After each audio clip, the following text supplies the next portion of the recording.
3/5 of the world's most famous boy band, Harry Styles and Niall Horan, hit the golf course the day after they touched down in Perth. Look at his buddy. Last night, fans known as Direct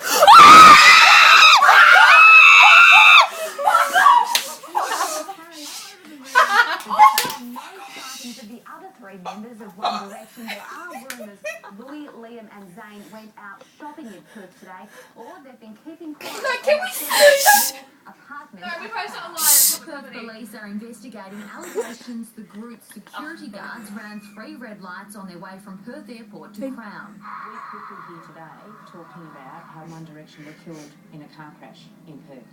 Killed? No, and that's the reality of it. The group formed after they auditioned for X Factor in the UK in 2010. It's estimated they're worth almost $1 billion, and that's set to grow.